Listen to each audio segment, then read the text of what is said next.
Recording progress. Welcome to meeting number 3 of HYPIA Research. And today we have a very special guest, Matias, who is going to talk about language and maths. Matias, welcome. Welcome, Carlitos, and welcome, you guys. Welcome to the third HYPIA Research meeting. And in this in this program, I will show you how close are languages and math in terms of structures, syntax, but also in terms of semantic and pragmatic context and all that stuff. In the first of all, may I share my screen? Sure, go ahead. I'll stop sharing to facilitate that process. Oh, okay. Also, let me. Okay. In first of all. Not sharing yet, Matias. Take your time. Don't worry. I'm looking for.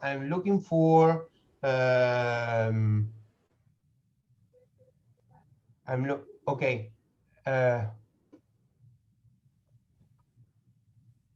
I'll try to F5 or F11. Okay. Languages are communication vehicles that transmit symbolic information.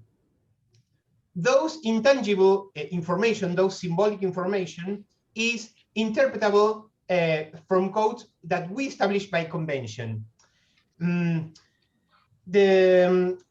Languages have 3 linguistic conventions.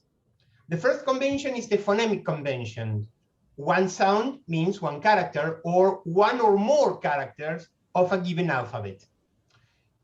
The phonetic convention is that those characters, those sounds are grouped in meaning units called ideas or words.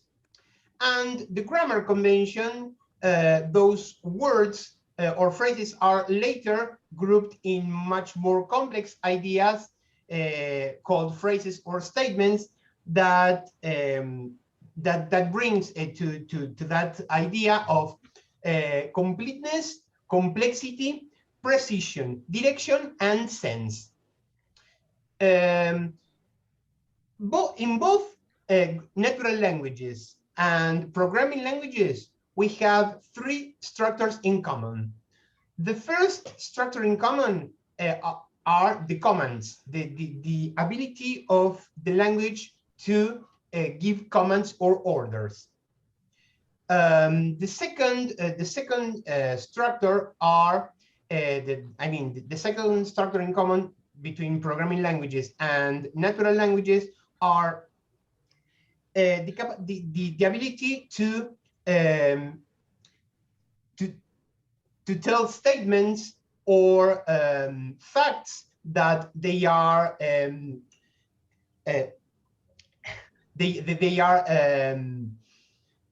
we are narrating in at discourse time. We are narrating at the speech time, and those statements are over the timeline, and we are narrating on the timeline regardless tense and aspect. I mean, regardless if those facts or statements are in past, present, or future tense, or if they are ongoing or complete, I mean, perfect or imperfect.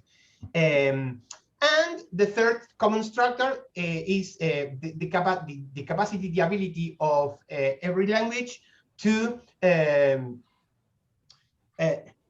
assign values from functions to constants or variables. I mean, the ability of a language to nominalize actions. I mean, to the ability to verbalize nouns. Well, I will tell very briefly about programming paradigms. We have the imperative paradigm divided in structural or procedural and object-oriented programming. We have declarative programming. We have, among them, we have functional and logical based on predicates logics. And we have hybrid programming paradigm.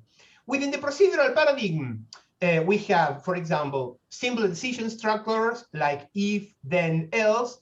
We have multiple decision like switch in case of, conditionals, while, until, control structures, and repetition structures for X in Y, for example. Okay. Object-oriented programming. Well, imagine for a moment that we have an unknown, and we have an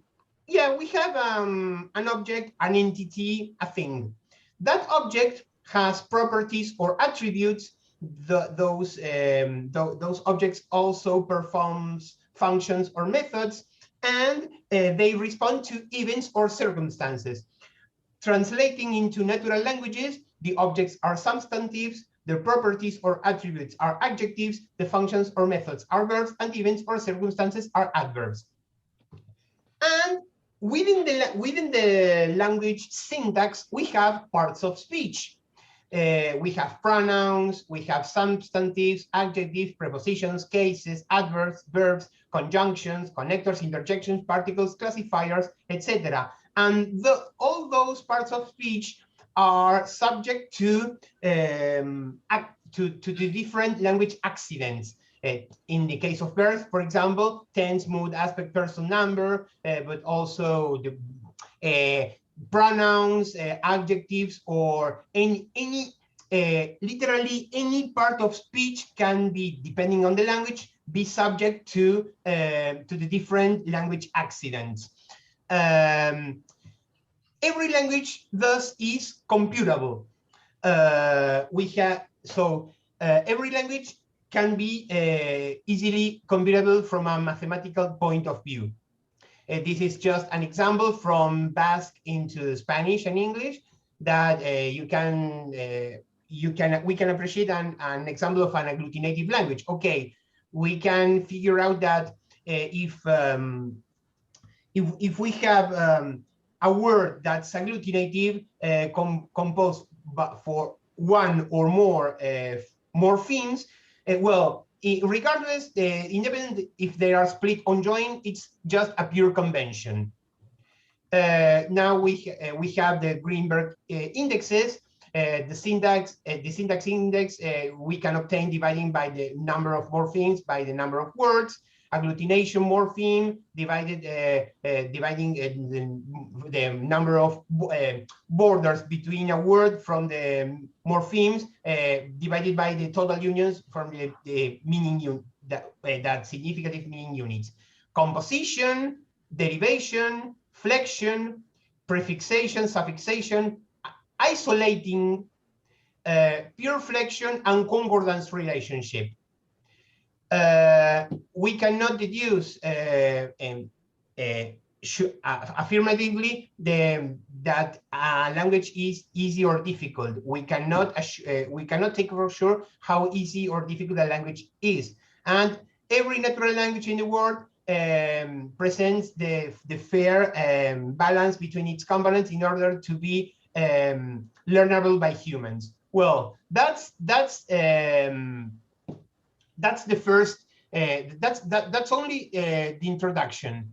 Now let. Matias, you need to now switch to the content of the 3 parts that we had assigned for reading. Okay, all 3 articles, because we then need to switch to the debate. Otherwise, we will be late. We won't have time for debate. Thank you. Go ahead and unmute Matias. Okay. Can I sure. very briefly? Okay. About the first paper on Ludwig Wittgenstein on mathematics, about the Tractatus. He showed clearly that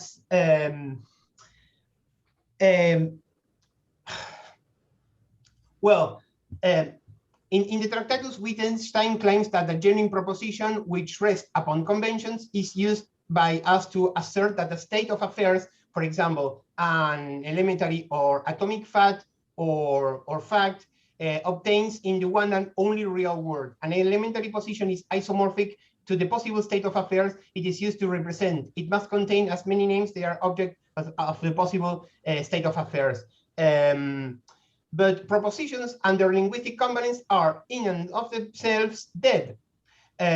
Moreover, propositional signs may be used to do any number of things in order to assert that the state of affairs obtains. A person must project their proposition sense, its possible state of affairs, by thinking or picturing its sense of one speaks, writes, or thinks the proposition. Matias, very briefly, sorry to interrupt, but I would like you to please explain that in clear terms, because what we're doing here is we're reproducing the jargon, but we need a simplified explanation so that people who haven't read Wittgenstein or are reading Wittgenstein for the first time can understand what it is.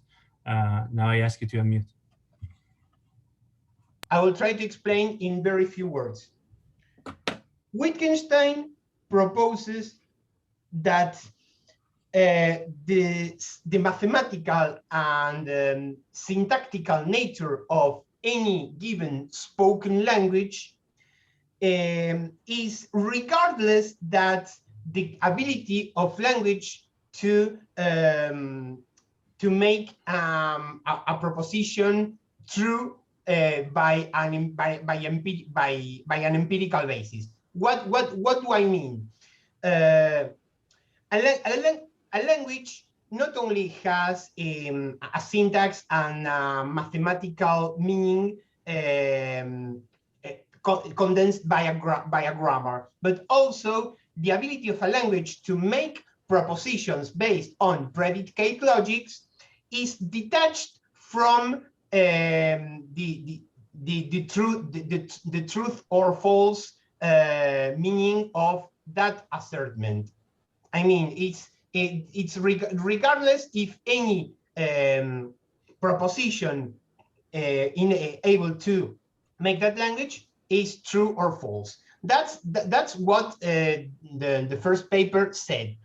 The second paper about Scheppergrell told about different perspectives on the conceptual relation between language and mathematics, and described a semiotic approach that recognized the importance of language in constructing mathematical knowledge. And it focused language in the mathematics, in the math classroom, where researchers have described the dilemmas that teachers face in moving between everyday and technical language in negotiating mathematics meaning in classroom with diverse students. The third section describes studies that use functional linguistic perspective to analyze language in mathematics classroom using rich theoretical frameworks and drawing on rigorous analytic tools. What did describe this paper is about that the language that we as teachers applied in order to teach math has a multi-semiotic nature, and in order that students of mathematics can be learned, the language employed, the language applied in order to teach must have a meaning beyond the mathematical nature of the language. And the third and last paper talk about the relations of formal logic in the language relations, and the theory of the relation language theory of sets and mathematical structures. In the first sections, talk about the relations between set theory, the teoría de conjuntos, the relation between set theory and the notions of object. The second section, well, they are filter. R312 filters we investigated, which induce not only usual topological structure, but also the objects which do not comply with standard axioms. And the third section of the paper, advanced techniques, is used for investigation of various sets of measurable functions and linear densely defined operations. This third paper explains about the theory of sets and the relation with predicate logics. Okay, and so now we need just your suggestions for questions to start the debate. Well, my suggestion is up to a certain point, how can we as language learners from a certain point detach the process of predicate logics than the purely mathematic logics.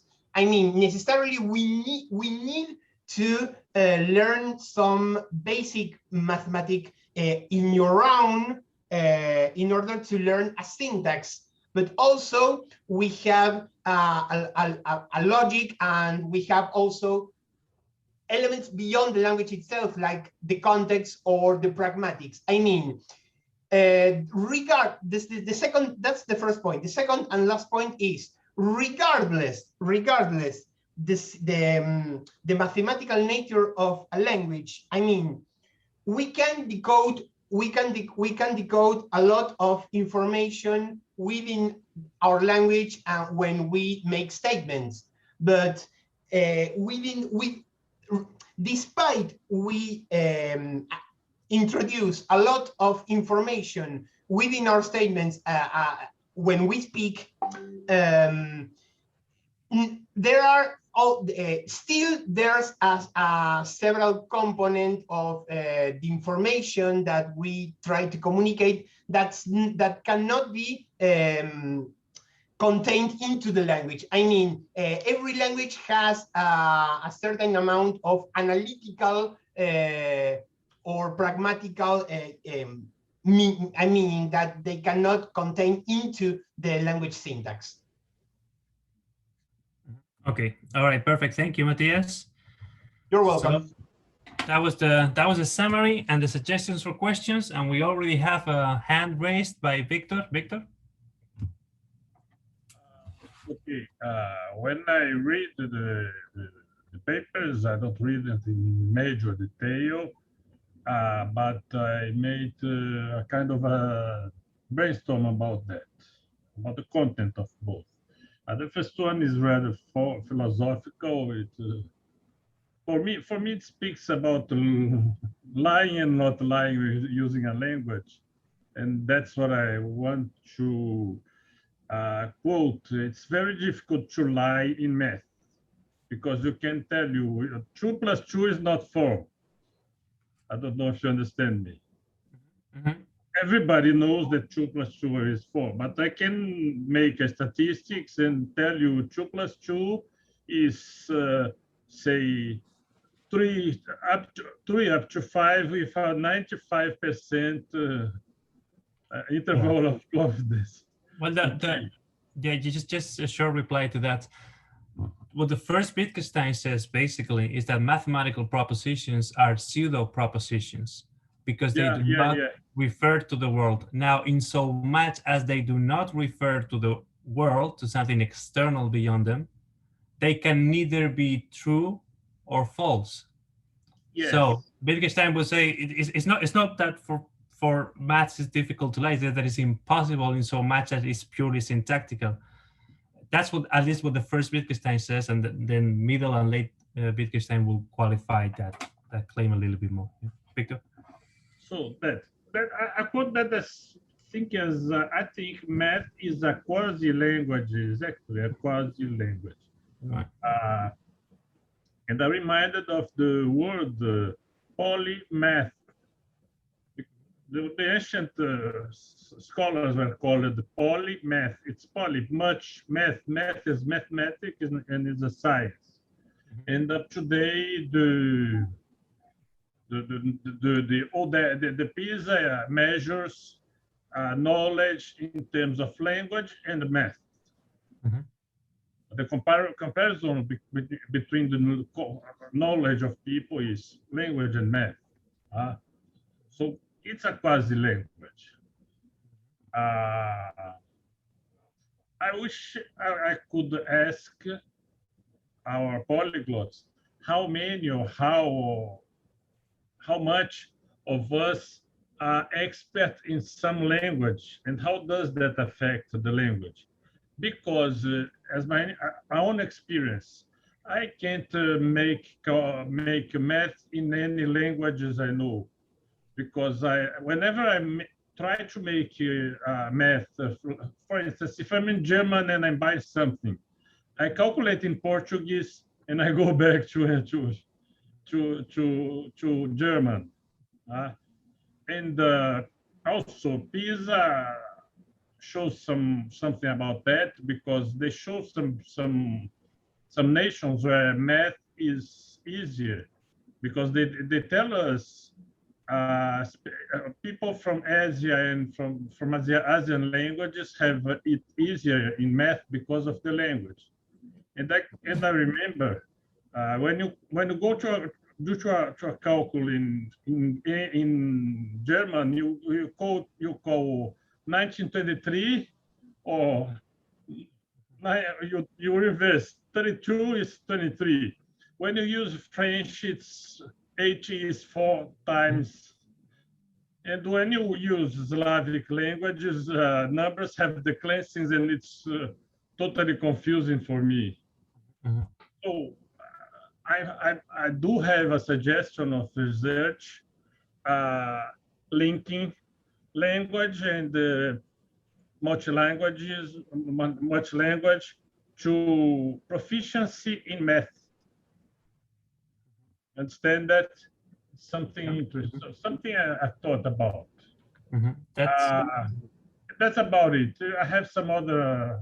Right. Okay, we'll go back to this. So let's reflect first on this, right? On the link between language and proficiency in maths. There's this, very briefly, there's this anecdote, apocryphal story about World War II, according to which when Nazi soldiers wanted to find out the first language of those who they caught, they will not try to talk to them in various languages, but they will make them do mathematical operations in those languages, because that will tell them more easily whether they were fluent in that language than having a regular conversation or an interview with them. So that goes to, it's probably apocryphal, the story, but it's based on the fact that most people will find it really hard to make mathematical calculi in a language that is not their first. Any comments on that? Yeah. Mm-hmm. Excuse. Also, family names of family relationships and the days of the week. Okay. All right. Anya, you want to add on this? Yes. Can you hear me? So I want to say a quote that is a little bit in contrary of the language connection with math. What do you think about the idea that language is not a math? Like if you know Johnny Harris, he in one video explains the trust why to learn a new language through the video game math theory. So his words were like this. There are wrong and right answers in math. Language isn't math. It's an expression. Oh, sorry, I can't see. It's expressive part of our human experience. It's very intuitive, very flexible and messy, like human culture and in relationship. The goal is not getting the mathematical equations, so grammar or syntax right, but to be able to speak to the locals. So what do you think about this idea? That language is not, that it shouldn't be perfect and go the way the math goes. So if you don't know the first rule and the second rule, then you can't do complex equations. With language, just knowing a few words, you can already express yourself and maybe speak with locals. So what do you think about this idea? That language is the opposite of the math, that it should be seen as a more artistic way, that you can go start drawing in this corner on the right corner or the corner down there, so that the same is the language learning, in the opposite of math when you have to go step by step. Just real quick before opening the floor to Usman, I just wanted to say that yes, that idea was the principle behind logicism. So Bertrand Russell, the first Wittgenstein, etc., had this intention of reducing language to math. They said, okay, if we can reduce all the complexity of language to math so that language is expressed in a perfectly logical fashion, that should be our end goal. And then the second Wittgenstein and later developments go more in line with what you say, Anja, is well, like, if we do that, we're going to lose a lot of the aspects of what make languages. Usman? Thank you, Carlos. I was going to mention, and you beat me to it, this anecdote about kind of shibboleth where you test people based on their math, if they're spies or not. Yeah, my understanding is it's not apocryphal and that it's a correct story, that in wartime, many societies have used this number thing, or the way somebody pronounces something and you just can't hide it. So spies have been detected through this. Giving a personal anecdote on the counting, which Victor alluded to, I think this is very interesting that you can't really calculate. And I was thinking about it in my case.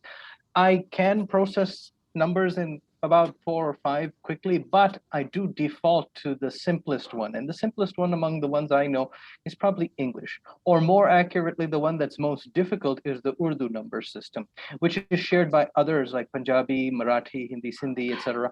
And the way the logic of every decile works, the rhyming, so let's say the suffix of the 9th in every decile, so like 29, 39, 49, actually opens the door to rhyming with the next decile. What I mean is that 49 rhymes with 50. Unnis is 19, untis is 29, untalis is 39, unjas 49. But that's not where the pattern is. Espera. Let's Usman talk here. That's not the pattern. The pattern is untalis opens the pattern to chalis. 39 opens to 40. And then unchas, 49 opens to 50, pachas. In fact, you would normally think that 59 should rhyme with 50, and then you start a new one at 60 till 69. What happens when you do this? You actually hit one where you rhyme with the next one, but it also has the same rhyming at the end, which is 79 and 89. So you have a onasi, which rhymes with assi, which is 80. So 79 is onasi. And then you also have a novasi, 89. And so that's because you want a 99 to end before you start so. So is 100. And so you can see from this that if it's not your native language, you would have to actually think hard and be like, okay, it's onasi, where we were at 79. And so it's just so much simpler to default to that. But if somebody said to be onasi, it's not that I wouldn't know, it's that it takes 1 microsecond longer to think. And so we take the simplest terms we can, even if we know multiple number systems, which is what Victor was asking. So I'm sharing a personal anecdote that even if you do know them, you'll default to the simplest one. Thank you. All right, great, Usman. Thank you for these insights. Any more comments on this? Victor. Another thing I would like to comment. As you know, I work as translator, and we have nowadays machine translation, computer-assisted tools. And also, I'm a dinosaur because I started computing with a TK95, which was a thing which had 8 kilobytes RAM, and it had 2 strategies to programming. One is basic, which is about what Matias Barmat spoke about in his discourse, but the other is assembler. Assembler was a set of codes in binary and hexadecimal numbers with which we made much more things than with basic in the math.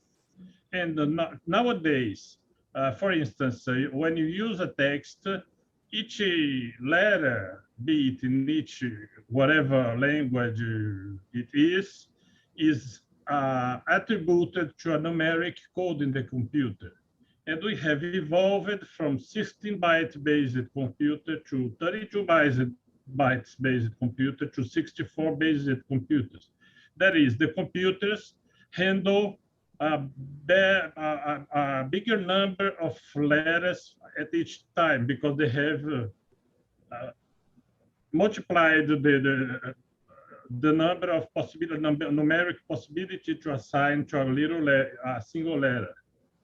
So in a way, it's converting language to math to language, because when I type to a cat machine a text, or when I upload a text to a cat machine, it will convert into codes. It will somehow use the grammar, etc., of that language, and will translate to another language with a different grammar, then convert it to codes so I can download to me again. Of course, it's not perfect because, for instance, if I say a popular saying, it will translate literally. But for a technical text, it's very good because I can say, translate a text, a study about psychology in language. The other time I translate a text in psychology in language, it will take a profit of whatever I made in grammar and structure in that specific subject, and it will get easier for me to translate.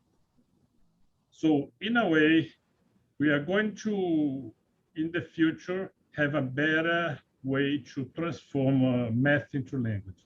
Of course, I don't believe it will be like 100% possible because the language evolves and bytes don't.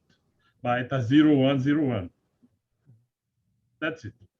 All right. Thank you for your reflections on the accuracy and possibilities of translation. Aja? You said me, right? Mm-hmm. So I think we talked a lot about how to express math or mathematical laws with language. But what do you think about differences and comparison with language and math? Do you think language could be compared with math or not? Do you think that learning through comparison with math and language, what I wanted to say, do you think that learning language, the way we learn math, it's easier or more trouble? Or it would be easier to learn language any other way but math? Because most of the students, as far as I recall my years of studying, we struggled with math. So if we struggled with math, should we apply the same technique as we did with learning math, also with learning languages? Just to discuss it further. What do you think? Yeah, that's a very interesting question. It has to do more with the pedagogical side, right? So before I open the floor to Matias, I just wanted to say that to me, maths will belong to what Steve Pinker calls the mentalist, right? Something that is ontologically prior to the use of natural languages like Spanish, English, etc. So in a way, it's more basic, but in a way, it's also more complex. Matias? Basically, what Anya have said is very, very interesting. Every language has its own internal math because every language has its own internal order between its components, between its internal balance between its components in order to express information and decode by statements. And every statement, of course, has its own predicate logics, and every language is prone to the principle of predicate logics. But learning a language, the process of learning a language can be much more natural than simply math-oriented or grammar-oriented. But this, not everybody is too much grammar-oriented as me when I learn a language. But despite that, there's a lot of ways to learn a language in the natural way, listening music, watching YouTube videos, or reading material, listening comprehension, etc. Despite that, every language has its internal math, and thus you necessarily have to incorporate that math into the language, despite you don't realize despite you don't realize that math exists. Okay. And Yeah, this is a very interesting idea, Matias, because now we go to the question of, there is a fad that, oh, you shouldn't teach grammar, or you shouldn't teach just grammar, and so on. We should do more softer ways of learning languages, like you say, music, theater, whatever. But Matias goes back to the fundamentals and says, wait, because languages are internally mathematical in their structure, if you can crack that code, then you get the basics of that language, right? And so, for instance, Tim Donner, famous polyglot, says there are two components to learning languages. One is decoding the grammar, and the other is raw memory, raw learning of the vocabulary. So once once you combine both, that's basically what learning a language is. And perhaps it's not as fun, perhaps it's not as engaging, perhaps it's not as motivating, but that is the shortest distance between the point A, I don't know the language, and point B, I know the language. Matias, can you elaborate a little bit more on this before we go to Victor's questions? Well, I mean, that's what about the question of Victor? No, I just wanted to say whether you can explain a little bit more these two aspects that Tim Donner comments on, decoding the grammar and then the raw memorization.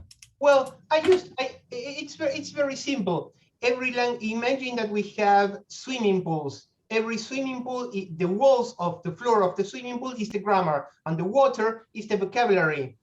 Some of us, we have the tendency to wait until that swimming pool is filled in order to jump. But some others, like me, for example, we jump anyway, despite we have only a quarter of water. That's I mean, the reason that why some language learners have the trend to learn first the grammar and then the vocabulary, or to speak rather than to understand first, or this listening comprehension first. The point is that everybody of us, as an individual, is different. We have our own uniqueness, and thus we have our own language learning process. It's as simple as this. And Matias, before we go to Victor's questions, you say, okay, every learner is different, but what they all have in common is that if they throw themselves to the swimming pool without enough water, they will get hurt. So how do you reconcile that uniqueness of every learner with the fact that if grammar is a swimming pool and you jump to the swimming pool without enough water, you will fail. You will get hurt. Or I have more risks to fail. Well, in that sense, I handle myself by the same principle, the same cement of that joins bricks to make that swimming pool, and that cement to bridge that swimming pool is called mentalise. Well, in that's what drives me. That's what I am driven to learn languages as much as possible, because I want to as a polyglot, as hyper polyglot, I want to communicate in the language of my peer, no matter what. Despite I have a plethora of languages at different levels, as well as us, but in language that we have a basic level and a 2 level, a 1 level, or even a 0 level, or even dabbling, I want to communicate in your language no matter what. When, for example, I interchange some, I don't know, Russian or Ukrainian words with some HYPIA members, or when I change some basic words in Slovene with Anya, for example, or in Serbian with you, I don't care. The point is that I tried anyway, because that mentalist drives me to that non-verbal information drives me to communicate in your language. Okay, very interesting, Matias. The mentalist drive. So now, Anja wants to talk. Victor wrote some questions. So I'm going to read the questions from Victor from the chat, and then I'll give the word to Anja and then Victor, okay? So Victor said, how is it possible to construct a math language, quote unquote, math language? Is it possible? And if so, how? How many polyglots are math experts? Interesting question. Can that be measured? Third question, is the use of math in L2 a valid criteria to evaluate proficiency? And then, is there a softer or universal way to teach languages? How to teach math to a class of polyglot people, people who already speak several languages? And finally, say you are, for instance, teaching to a mixed class of people at the US, UK that speak English, French, Russian, etc. Yeah, so again, how to teach math to a class of polyglot people. Okay, so now Anja, who can comment on any of these questions or on any other thought you might have. So maybe first answer your question, Carlos. You said to Matias to conclude how to apply those techniques. For me, the best advice would be to try it all. Like you try different languages with different techniques and you see what it works for you. Because I know from my own experience that even with learning different languages, I didn't apply the same techniques learning different languages. And also, the languages I already knew, that also influenced the techniques I will use or the amount of time I had to put into the language learning. So the best advice is to just try it all until you find your way. From mistakes, you learn the best. About the next questions that you just read, about math, for example, apparently I can learn pretty fast a new language, or I have motivation to learn languages, but on the contrary, I was really bad with math. And when somebody tried to explain me language, the way they explain math, I just blocked myself and I couldn't understand. But now I'm a bit older. I mean, I saw that I finished university. When I was in high school still, there was some math that I just couldn't understand. That later on, when I was in the first years of the university, I was able to understand. So it might mean just that I was just not mature enough or old enough to understand, comprehend the math. So, you know, apparently if you're older, you can understand math that you couldn't understand when you were younger. And that means also that some techniques that might work for you, like math techniques when you're younger, when you're older, they wouldn't work with you if you're younger. You know, just my opinion. Yeah, that's a really interesting experience that happened to me too when I was studying formal logics at high school and then in college. When I was in college, I could understand that complexity so much better than when I was in high school, yes. So age is also really important to consider when you are pondering whether to apply maths to your language learning journey. And Victor wants to say something. Yes. Talking to Barmat, because he talks, said to us in a kind of metaphor that language is a swimming pool. In that way, would you think of math as another swimming pool, or perhaps can it be a buoying device, like you can use math to help language understanding? Math, but before Matias responds, my understanding for Matias' analogy is that math is the swimming pool without water, right, Matias? The swimming pool without water is the grammar of every language. However, every language is composed by a lot of elements called bricks,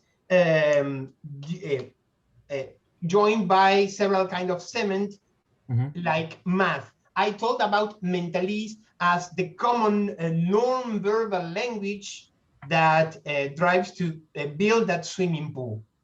Every language has its own math, and that math varies a lot among languages, from a little bit much more synthetical language or much more analytical language.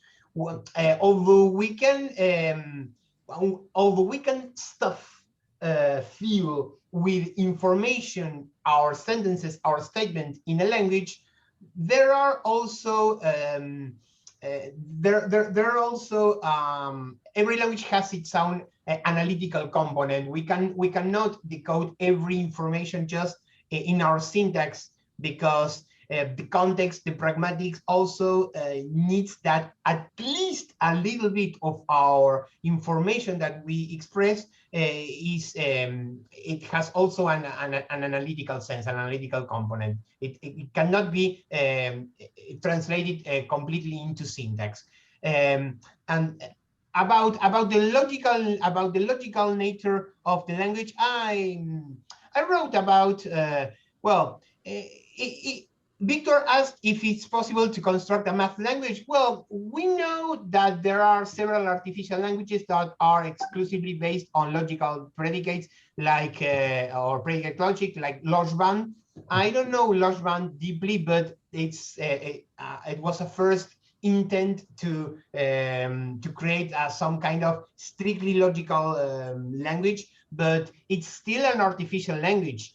And even though every natural language has its own predicate logic or its own prone to predicate logics, the Mandarin Chinese, for example, Mandarin Chinese, that we have, as we know, a lot of monosyllable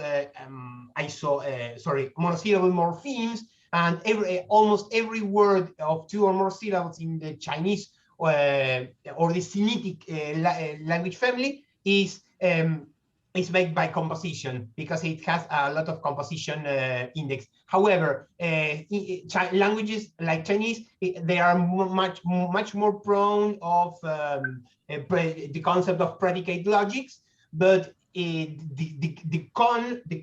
pros and cons. The con is that languages like Chinese relies a lot in the word order, for example. Well, every language has its grammatical and nominal word order. And about okay, how many polyglots are math experts? Can that be measured? It not depends about how many of us know about math. It's about how many of us include math in our process of language learning, in our language learning process. How many of us consider that math are an important component of the language learning process? And Matias, before you proceed, the answer is not many, right? Do you not feel many. Exactly, not many. Yeah. The third question is the use of math in the second language a valid criteria to evaluate proficiency as the second language on words. It's completely relative, because it's as it's completely relative to the language learner, it's completely relative to the language teacher. Of course that as many languages as we speak, it's much easier for us to learn a lot of languages, like that we as polyglots as hyperpolyglots, we associate word roots in real time in order to build vocabulary, especially from language of the same family. Matias, I got Victor that wants to speak, and then we'll go back to you. Sure. Questions. Victor? Okay, just put that for a question to Anya. I don't have the answer, but at least in Brazil, we teach math at the same time as a language. My question is my question to everybody, but about what Anya said. Do you think that math should be taught in a later age and a later infancy age, because it would be better than to teach it together with language in a didactic question? That's kind of another question for research. I don't have the answer.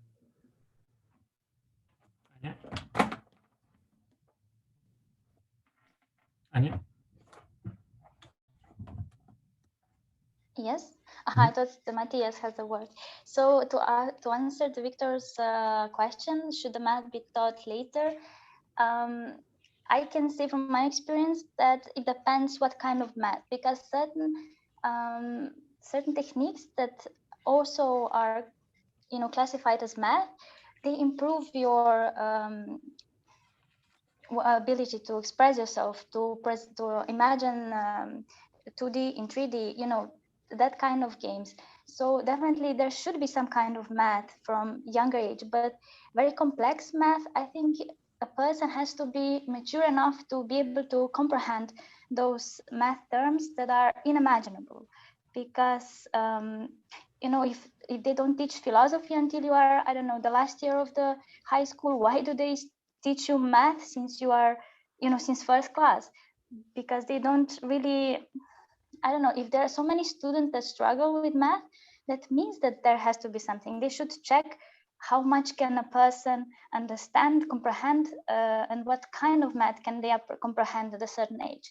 But they just force you to understand and to do the math, and then you are like a robot. You just learn and you do the test, and that's it. But you don't really understand. I know with physics and chemistry the same.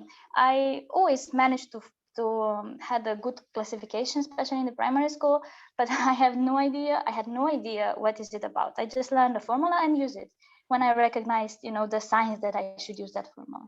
But, so what is actually then, the knowledge that you just learn the formulas and write them into the tests and you get a good classification? Or did you really comprehend that? Or, I don't know, there should be different way of explaining those complex terms to the younger children so that they would understand. But the same is also with the spirituality, but we don't actually talk about it, which again, it's very close to the math when it goes to the quantum physics. So again, those thematics that are maybe better to explain to a more adult person, or very simplified into the stories if you want to present them to the children. Well, that's my opinion. Thank you. That's really interesting, and the late Wittgenstein will talk about this. What is the end purpose of learning mathematics? What is the extra application of mathematics? Because that should be the source of meaning in mathematics. But yes, you're also right, Anja, in that the word was for Matias, and so I forgot about it. Sorry. And so Matias, please go ahead.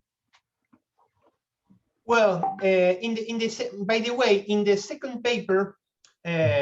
Or one, in the second or in the third paper, in the second paper, there also they explain how important is the language and the mathematical nature of the language to teach mathematics, and how the language has itself a multisemiotic nature in order to express statements related to the lecture, the signature of math. Well, in that sense, I didn't hear that before, but every day we can learn something new. That in that sense, I need to dig much more deeper about how language, in terms of explain predicates logic, can be functional, can be used, can be functional in order to teach math, and in order that students can learn math thoroughly. But it's not about itself to learning math, it's about itself to learn languages. However, math, it's a language itself, or maybe it's a way to learn a new language. Yes, we say it's prior to that level of natural languages, right? But it's already always implicit in those natural languages because of that reason. Victor wanted to say something? Just a comment. CAT tools, the tools I mentioned, have nowadays at least limited properties to reply grammar from one language to other and to convert to the right grammar. Not 100% efficient, but it's there. And it will be better in the future. I just wanted to say a word on Wittgenstein's philosophy of mathematics, as explained at the Stanford Encyclopedia of Philosophy, but which, by the way, is an excellent source if you ever want to see the main thoughts of a philosopher explained in more or less clear language. And just very briefly before opening the floor to Anja, just in 3 minutes, what the article says, essentially, it distinguishes between 3 periods in Wittgenstein's treatment of mathematics. So the first period is based on the Tractatus Logico Philosophicus, and the main idea here is that mathematics is invented. numbers and mathematical entities do not exist as things in themselves, as posited by Platonism, but rather they are human creations. And that's a thought that Wittgenstein will have for his entire career, more or less. The second idea is, as Matias said, that mathematical propositions are pseudo propositions because they do not refer to anything external to themselves. They do not refer to anything in the world. So they cannot be verified or falsified because they do not relate to the outer world, as opposed to empirical propositions, which by definition are about a certain state of affairs in the world, right? So if I say that the bottle is on top of the computer, either the bottle is on top of the computer or it isn't. If it is, that proposition is true. If it isn't, that proposition is false. That is not how mathematical propositions operate, because they relate to its signs and components relate to each other in a syntactical manner. They do not have external meaning. That's the first Wittgenstein. Then the middle Wittgenstein is basically the same, the idea that we make mathematics, which is called constructivism, and also he develops notions of about infinite numbers and finite numbers, etc. And the late Wittgenstein is about, well, what is the end game of this? And he says, well, mathematical application is the necessary condition for any mathematical proposition to be meaningful. There is a certain meaningfulness to maths, but only insofar as they relate to the outer world, which is consistent with his more pragmatic orientation in the late years, as opposed to his formalist/logicist orientation of the Tractatus. But that's Wittgenstein on mathematics in a nutshell. Anja?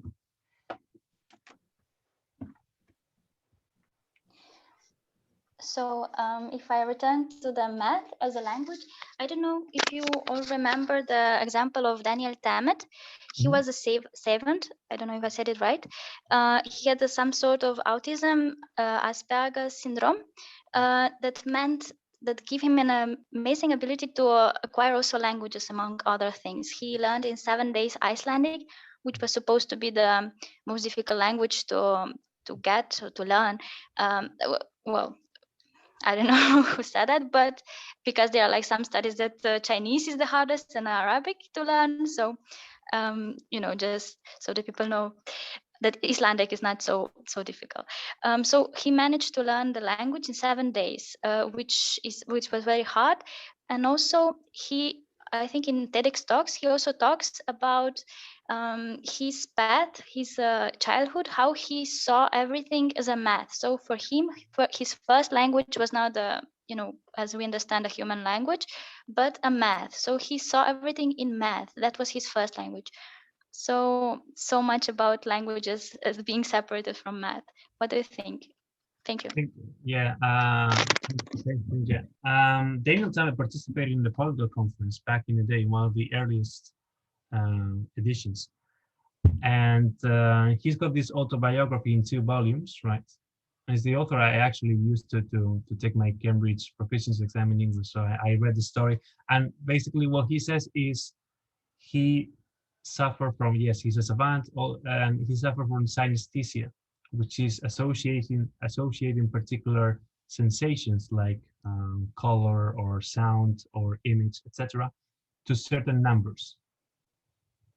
Now that doesn't mean his first language was mathematics, right? But that he would associate mathematics and map them onto the way his body relates to the world, right? And that will give him a competitive advantage when it comes to recounting numbers. And so, for instance, he's very famous because he memorized and recited more than 12,000 consecutive decimals of the number pi. And the way he did that is he associated every decimal to a certain character of the orography of the landscape. So in his mind, he was just seeing the landscape passing through. But because each element of that landscape was associated to a number, he just had to look at the landscape and say, okay, there's a 4 there, there's a 3 here, there's a 9 there. And that's how he was able to recite it. And yeah, that's basically Tammet. He also considered an interview, in a as you said, in a TV show in Icelandic after a week, he made several mistakes, but he was able to have, to essentially have a conversation in that language. Apparently pretty successful. Whether that language is the hardest or not, it depends on everybody's point of departure, right? For someone whose first language is Japanese, Chinese won't be the hardest language, but for me it could be. Yeah. Anybody wants to comment on this? Osman, Mariana. Osman, sorry, I thought you were just clapping. Okay. I am. Such a wonderful debate. Yes. You just raised such a fascinating point about synesthesia. I propose in the future we should have actually a research seminar on this too, one of our monthly. I have synesthesia, and I'm wondering if people here do as well of some kind.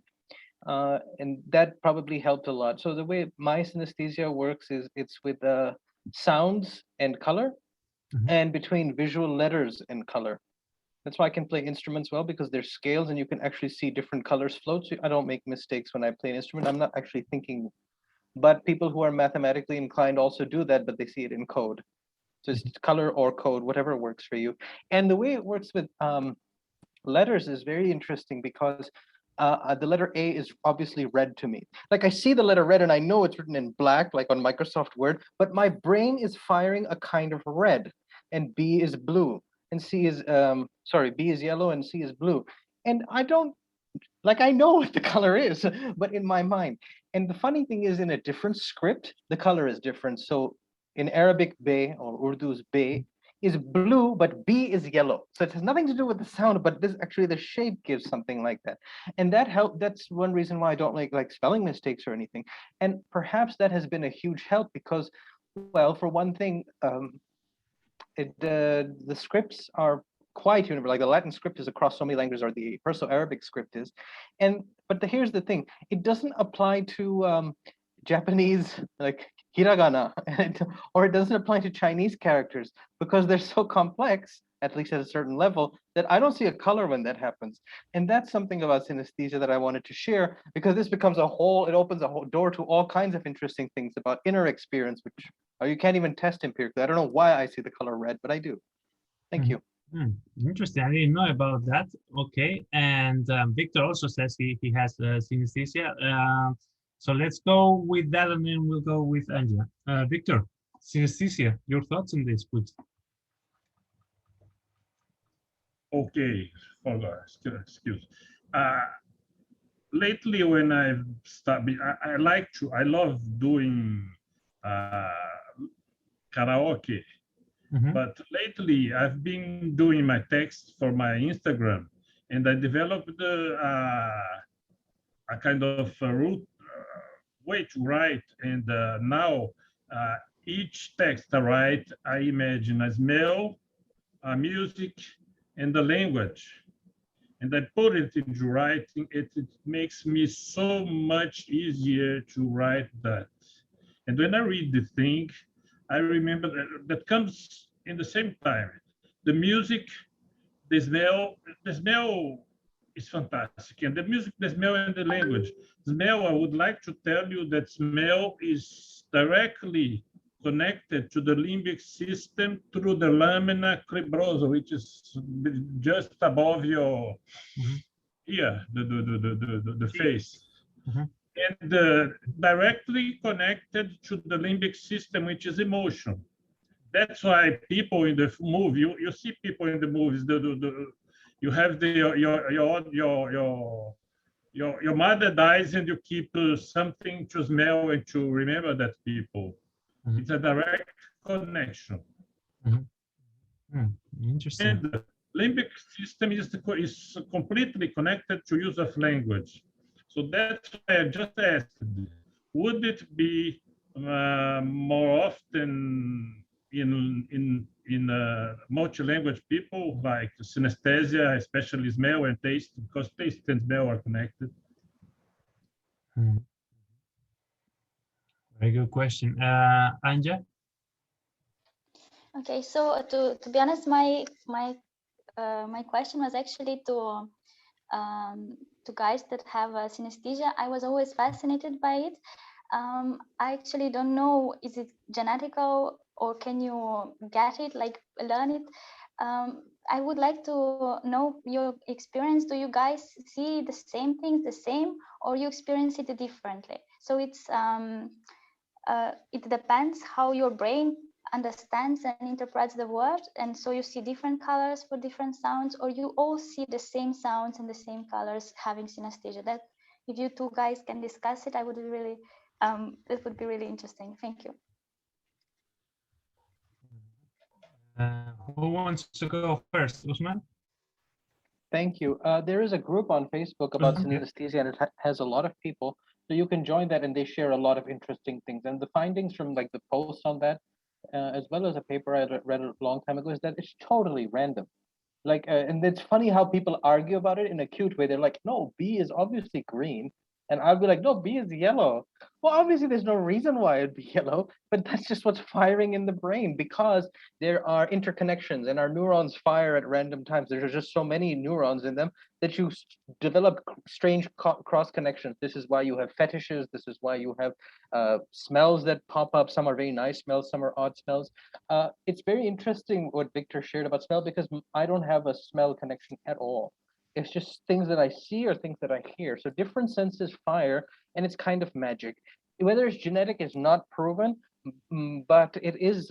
It just seems to be a thing that happens in the human brain when it's firing at a young age. And I know that I've had it since age 4, like as far back as I can remember. I was when you learn the alphabet, and that I did see. Oh, that's yellow, and there's always like that's not yellow. That kind of thing.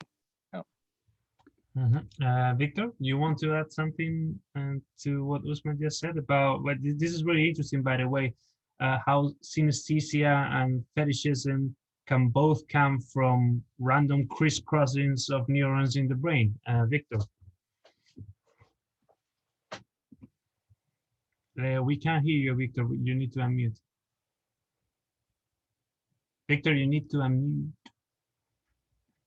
Oh, excuse me. Yeah. It seems to make me total sense because there are some learners who learn better visually, some learners who learn better auditorily, and so much other things. So that perhaps I am a learner, a visual learner, it's more probable that I have synesthetic influence of visual in my language learning, smells, etc. Okay, so different styles of learning, which by the way, Could be another strategy, yeah. Associate smells with language. Some, for instance. Interesting. Okay, what did I want to say on this? Anybody else, Matias? But I will be very brief.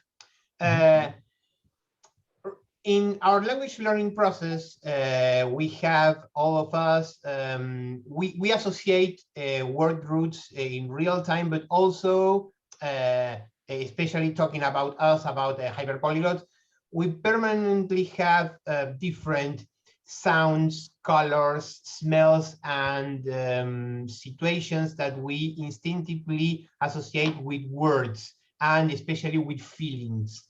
And that kind of associations that we make in real time in order to potentiate and to strengthen and to grow our vocabulary basis, our language base. Just that. The powers of associations, like HYPIA. And what else? Yeah, I was thinking about the so-called theory of hangover-induced neurosuperiority. I don't know if you've heard about this, but the idea is that when you are hangover, because essentially what a hangover is neurons fighting each other and all over the place, provoking chaos. That creates new connections and new crisscrossing and new ways in which the neurons interact in the brain, and sometimes that gives way to odd ideas or odd connections, and some people prefer to write poetry when they experience hangover, etc., etc. Have you come across this, Victor? It is known that having hangovers, having epilepsy, and having that kind of migraine, having migraine all of those are associated with, in most people, not in all, with some previous symptoms, like I sense a smell, I know I will have an attack if I don't do the medication. So it's synesthesia also. It's a way to go to synesthesia. We can treat the patient, for instance, you smell that smell, you feel the smell, you take another dose of your anti-epileptic, and you won't get into crisis because the smell was a warning that the crisis would come. Interesting. More comments on this? Anja? Just I wanted to say that maybe if people are interested, they can read about these thematics in the book Electric Brain from Douglas Fields. He also had some discussion with other scientists on developing to making a brain as a computer. Like they wanted to make computers so capable as a human brain. So there was a discussion about that. And this is one of the scientists that wrote this book, where he also speaks about how electric brain works, well, I won't now summarize everything, just I think it could be very useful and interesting for those who want to learn and read a bit more about electricity, especially how it works in the brain. Could you please write down the name on the chat? With Electric Brain, how the new science of brainwaves reads minds, tell us how we learn and help us change for the better. From R. Douglas Fields. I will share also in our group of WhatsApp. All right, perfect. Thank you. More thoughts, more comments?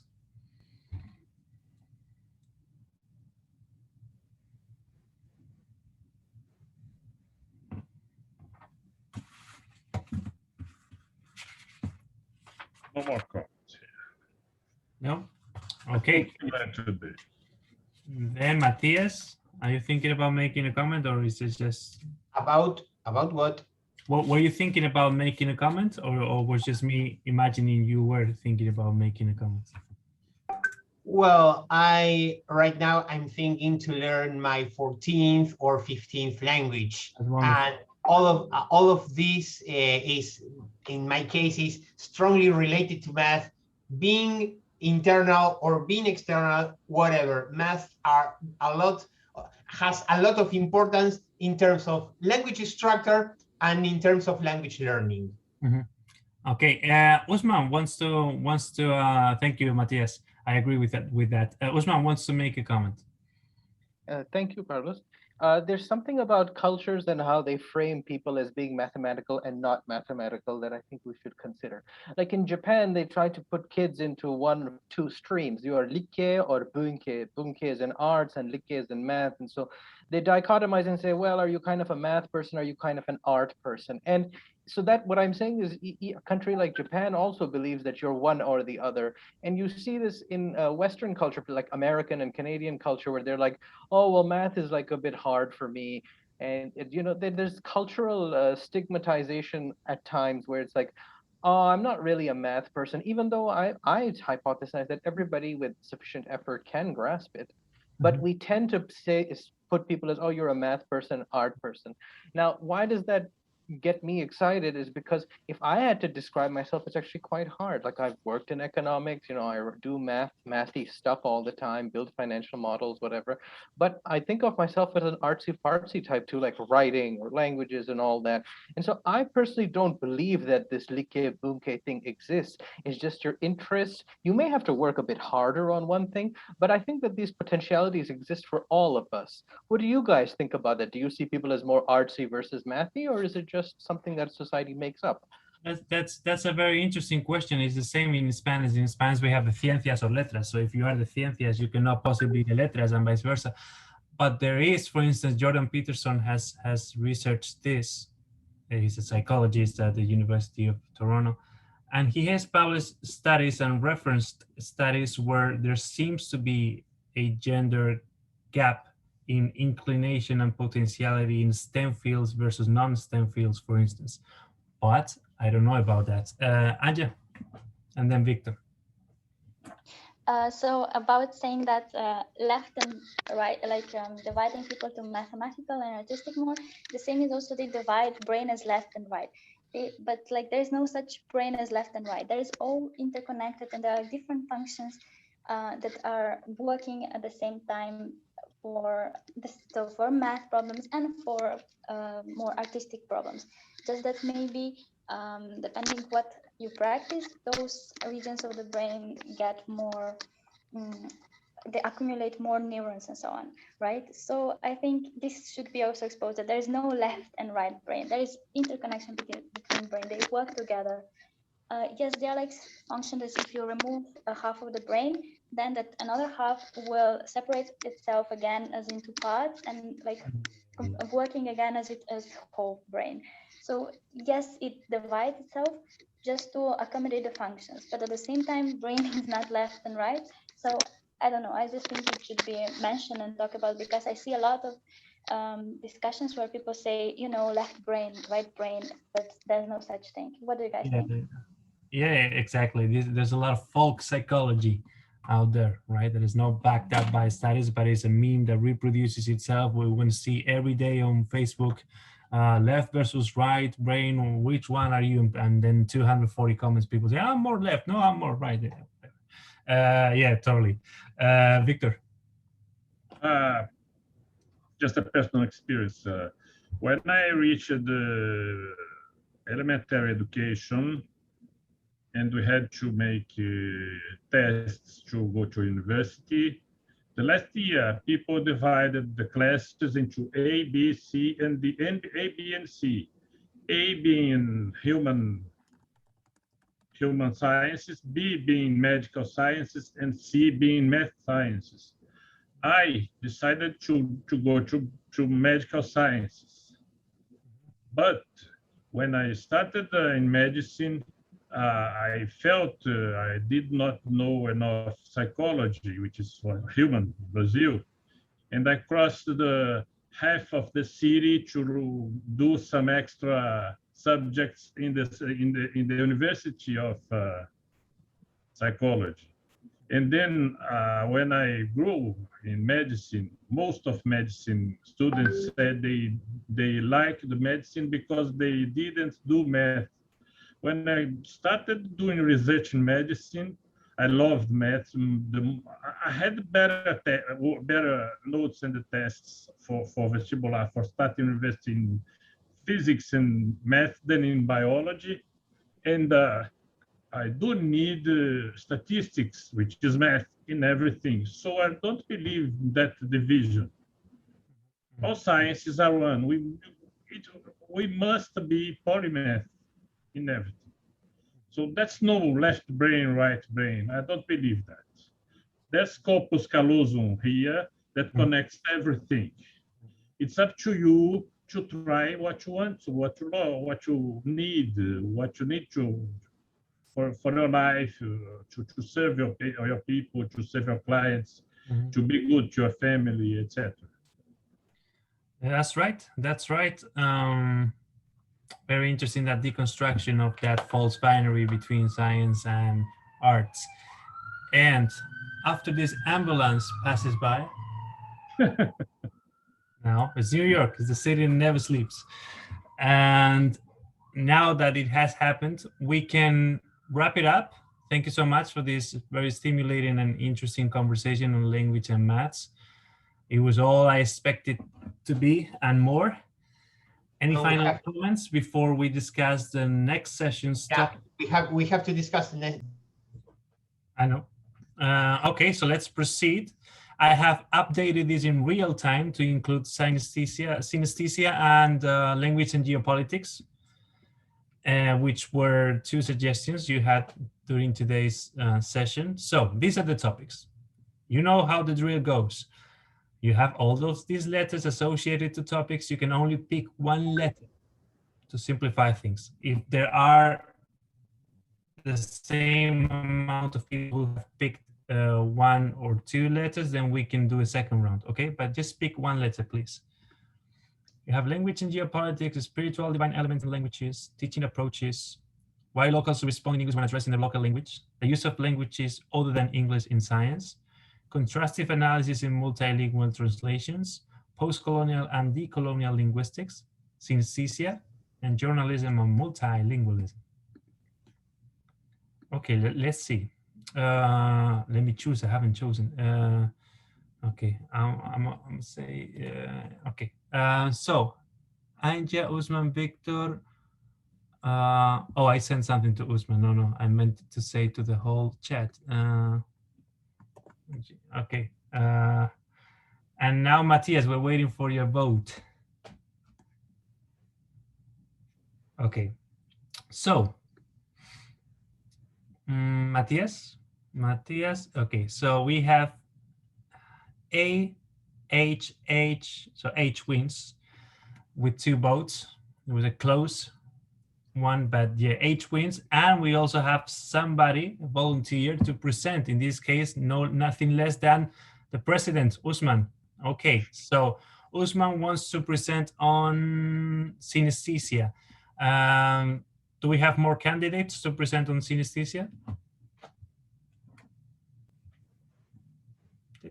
I'd like to discuss that, but I don't have anything to present, but my experience.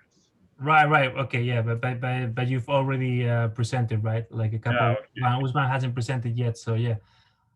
Okay, so then Usman will be the presenter. Okay. Perfect. Okay. Matias, did you say something? Next topic with AT next time. What does AT mean? What did I say? What did you say? You said next topic with AT next time. Next topic. You forgot to. Oh, okay. That's been there forever. This is a trademark. I forgot my tea and my coffee and everything. Okay, all right. Thank you, Matias. Okay, so then next month, September, will be Usman's presentation on synesthesia. All right. Thanks so much, everybody. Have a great day. Okay. Bye-bye. Thank you very much for an exciting meeting. Thank you, everybody. Ciao. Thank you, Carlos, especially. Great job, Carlos, as always. Thank you.